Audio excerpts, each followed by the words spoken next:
안녕하세요. 모르면 받을 수 없는 정부 혜택, 여러분의 복지를 책임지는 복지비서 미스 킴입니다. 정부에서는 일을 하지만 소득이 적어 생활이 어려운 근로자, 사업자 가구에 대하여 가구원 구성과 근로소득, 사업소득 또는 종교인 소득에 따라 산정된 금액을 지급하는 제도가 있습니다. 또한 저소득 가구의 자녀 양육을 지원하기 위해 일정 소득 이하 가정에 부양 자녀가 있는 경우 1인당 최대 100만 원을 지급하는 제도가 있는데요. 매년 제도 내용들이 바뀌기 때문에 확정 정보와 신청 조건, 신청 방법, 받는 금액 등을 살펴보셔야 합니다. 오늘은 정부에서 지원하는 장려금 제도에 대해 영상 준비해봤습니다. 오늘도 시작 전에 구독과 좋아요 꼭 누르고 시작하도록 할게요. 2024년 근로 자녀 장려금 지급 대상자 확대 소식이 발표되었습니다. 장려금 지급 대상자가 전년 기준 대비 약 80만 가구가 증가할 것으로 예상된다고 하는데요. 2024년 자녀 장려금은 1인당 최대 100만 원으로 상향 지급하며 소득 기준도 바뀝니다. 근로장려금도 최대 330만 원까지 정부에서 현금으로 지급해 주는데요. 먼저 자녀 장려금 변경 내용입니다. 전년과 비교해서 바뀌는 내용은 자녀 장려금의 소득 기준과 최대 지급액이 달라집니다. 자녀 장려금 소득 기준은 기존에는 연소득 4천만 원 미만인 경우에 지급되었지만 2024년 올해부터는 연소득 7천만 원 미만인 경우에도 장려금을 지급하기로 했습니다. 그리고 지급받을 수 있는 최대 금액이 자녀 1인당 80만 원까지였는데 앞으로는 최대로 받을 수 있는 금액이 1인당 100만 원으로 20만 원이 인상됩니다.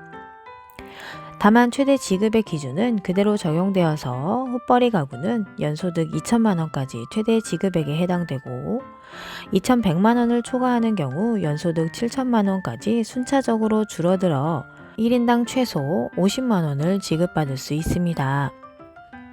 맞벌이는 최대 지급 기준이 2,500만 원이며 역시 똑같이 순차적으로 줄어들어서 최소 지급액도 1인당 50만 원으로 동일합니다. 단 최저 기준액이 신청인과 배우자의 각 총 급여액이 300만 원 이상이어야 하는 차이가 있는데요. 물론 총 급여액이 300만 원이 안 된다면 헛벌이 가구로 신청할 수 있으니 걱정할 필요는 없을 것 같습니다.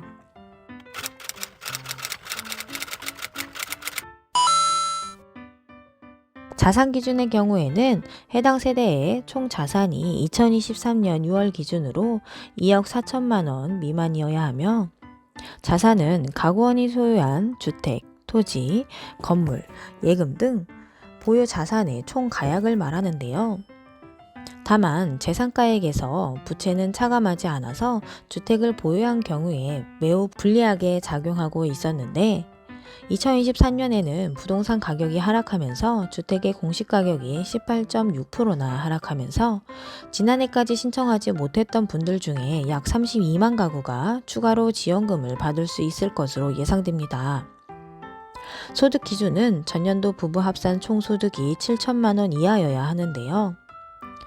여기서 소득이란 일반적으로 근로소득뿐만 아니라 사업소득, 종교소득, 이자, 배당, 연금소득 등 해당 금액들을 모두 합한 금액을 뜻하며 사업소득의 경우 소득이 있는 업종별로 조정률이 각각 적용됩니다.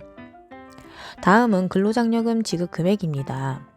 가구원 구성에 따른 근로장려금 지급 금액을 보면 단독가구 소득 기준 금액은 2,200만 원 미만일 경우 최대 지급액은 165만 원, 헛벌이 가구는 소득 기준 금액 3,200만 원 미만일 경우 최대 285만 원 지급, 맞벌이 가구는 총 소득 기준 금액 3,800만 원 미만일 경우 330만 원을 지급하는데요. 지급액이 감액되는 사유에는 4가지의 경우가 있습니다.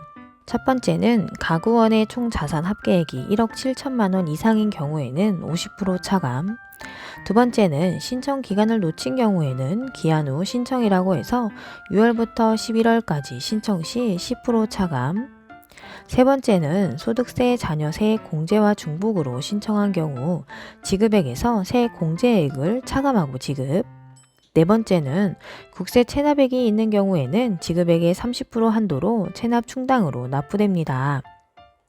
신청 방법은 모바일 안내문을 받은 경우에는 메시지에 첨부된 안내문을 열람하여 신청하기를 눌러 신청하시면 되는데요. 홈택스 모바일 앱 신청 화면과 연결되어 본인 인증 후 신청하시면 됩니다. 모바일 신청 외에 서면 안내문을 받은 경우에는 PC로 신청하는 방법도 있는데요. 홈택스에 접속 후 신청 제출란에서 장려금 정기, 반기 신청을 눌러 신청합니다. 기존에 자동 신청을 하신 분들은 이번 신청 기간에 자동으로 신청이 되어 있는지 확인을 해주시면 되고, 새로 신청하시는 분들은 자동 신청을 꼭 체크해 주셔야 앞으로 2년 동안 자동으로 장려금 신청을 하실 수 있습니다. 오늘은 매년 정부에서 지급하는 장려금인 자녀 장려금과 근로 장려금에 대해 영상 준비해 봤습니다. 2023년도보다 80만 가구나 추가로 장려금을 지급받을 수 있다고 하니 꼭 혜택 받아보시기 바랍니다. 이상 복지비서 미스 킴이었습니다. 감사합니다.